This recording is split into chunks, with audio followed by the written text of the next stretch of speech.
Hello and welcome back to Module 3 of this European SchoolNet Digital Skills course. This is the fourth part of Module 3 when we're going to be having a look at some audio and video tools and most importantly also thinking about how we might use them in the classroom. We talk a lot about audio and video. In recent times we've been talking a lot more about video, but it's also still important to remember that audio can be incredibly important as well. Not just in the form of a podcast, but writing for audio when you can't see the emotion on people's faces is really quite a difficult thing to do. From a personal point of view, I've been using audio now for over 10 years, but one of my favourite examples is still when I was head of geography at Dunbar Grammar School, and every day young people used to come to my room, they would go and measure the local weather, they would record a short audio podcast of about 60 seconds, and we put it on the school website, and it became very, very popular with the local kite surfers. Here's one of the examples that I kept. Hello, I'm Blair, and welcome to Dunbar Grammar School's Daily Weather. The weather in Dunbar today is slightly overcast, with the wind coming from the south to southeast at about 6 miles per hour, although there has been some peak gusts of up to 20 miles per hour. The current temperature is 8 degrees Celsius and getting warmer. The air pressure is decreasing, which could mean a change of weather. There is currently no rainfall. Well, you get the idea. So a very, very simple thing to do based around practical application of outline learning and then giving the young people a chance to develop their digital skills and present their final product to an authentic audience. It's not just, when we talk about video, it's also not just people being in videos as well. One of my favourite applications from back in the days of the consularium was an application called Crazy Talk.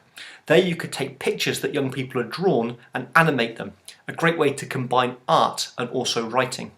Crazy Talk's a paid-for piece of software, but there's a simpler version, which is the online web tool called Blabberize.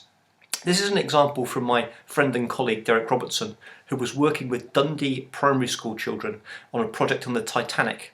They drew some of the characters and then they animated them using Crazy Talk so they could tell their own stories. A really powerful piece of work. I am Sir Alfred Reynolds. I sailed on the wonderful ship Titanic, but she sank, so she might not have been so wonderful after all. I was in my bed when it happened. I woke up when water burst through my cabin door. At that very second I got up and climbed through my cabin window. You get the idea. Here's another one of my favourites. Hi, I am a juju. That is a strange combination of a frog, dog, goat, monkey, tiger, bat, and possibly a unicorn. I have two... As you can imagine, things really are, the opportunities are quite endless for creativity. When we also talk about sound, we've also got video or podcasts. I'm not going to play these for you, but again, from a number of years ago now, these are some videos that my students created and published to YouTube on how to forecast the weather. Very, very popular and very, very well done. This is quite a nice example as well.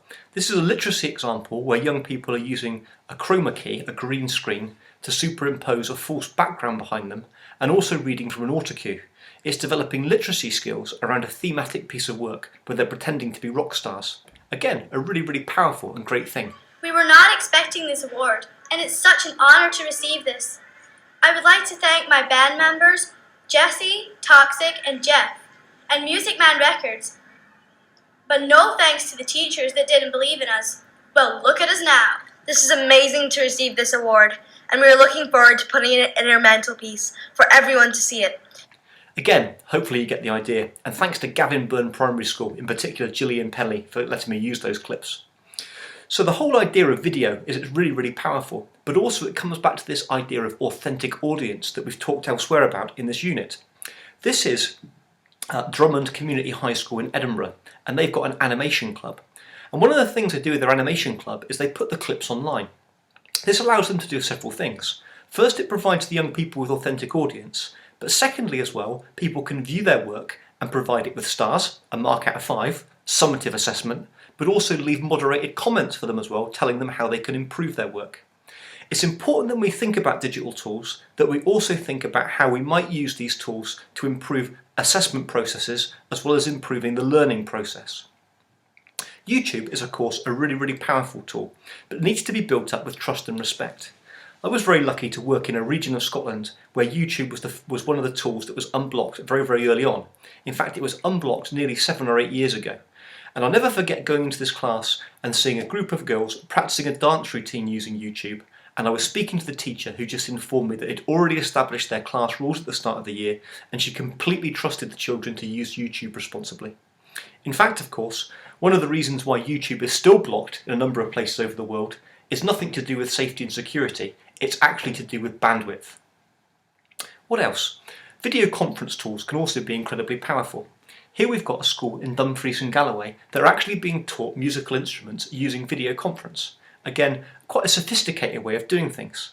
In this instance here, the teacher is able to work with a small rural primary school to be able to deliver the music curriculum. The reason he's doing it this way is because this small school has only got one teacher, and that teacher is not a music specialist. Maybe not ideal, but again an interesting way of doing things differently to help improve the education of children in small rural areas. Of course, it's not got to be sophisticated video conferencing facilities. There are also a number of free tools that are available as well, such as Google Hangouts and Skype. If you've not heard of Skype in the classroom, that's education.skype.com, that's certainly worth registering. It means that you can connect to literally hundreds of thousands of other teachers around the world that are interested in using video conferencing and collecting different classrooms. Here's a picture from my old school, where actually we were showing the whole of a first year group of people. They were Skyping in an explorer from the North Pole, and the young people were able to ask him questions and he was being able to ask. There's something quite powerful, there's something really powerful about a video conference rather than a YouTube clip or a DVD, because it's all happening in real time. It really does capture the imagination of children. Another activity that you can do with Skype in the classroom is you can basically do a mystery. In this activity, what happens is children in 2 schools from around the world have to try and work out and pinpoint the nearest mile or metre where their school is. In this example here, one of my geography teachers has twinned with a middle school in Edmonton, Canada, and both of the young people are discussing the weather and also where the different schools are. What a great rich experience that's got real hidden citizenship values in there as well. Again, all of this is possible just with a bit of collaboration and linking tools together. I'm often asked, how can we edit videos? There's a number of tools that do this. First of all, depending on your type of computer, it might have built-in editing software. If you're looking for something online, then I really like WeVideo. You can log into it with a variety of accounts, such as your Google account or also your Office 365 account, and it will automatically sync to your domain. One thing that people don't realise is that you can also edit directly in YouTube. This is a great way to be able to edit video, particularly if you're planning on showcasing your work via the YouTube platform, something which I would certainly recommend because it's got great tools built in to improve your audience. The last tool that I wanted to flag up in this section before I give you 2 hidden gems is something called Office Mix.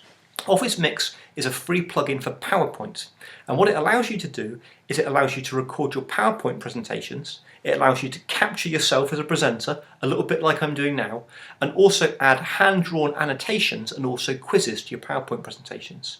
The great thing about this is that you can use it for something that we sometimes call the flipped classroom.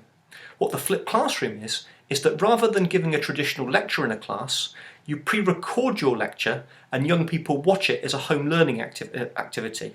This means when you get into the classroom, the teacher can then start to actually check the understanding of the content, depending on if the young people have watched the video or not. It's a powerful learning model once children and members of staff get into the habits of rolling it out. It really has got the potential for a massive amount of impact across Europe. So, that's the end of that particular unit. I'm looking forward to seeing you in the next course, and I hope that you've enjoyed some of those tools and suggestions that I've got there. Moving forward, it's important that you think about your own personal context, whether you're an early years educator, a primary educator or a secondary educator, and your specialist subject area, and think about how could you use sound, audio and video in your curriculum by using some of the ideas and adapting some of the ideas that I've shown you there. See you next time.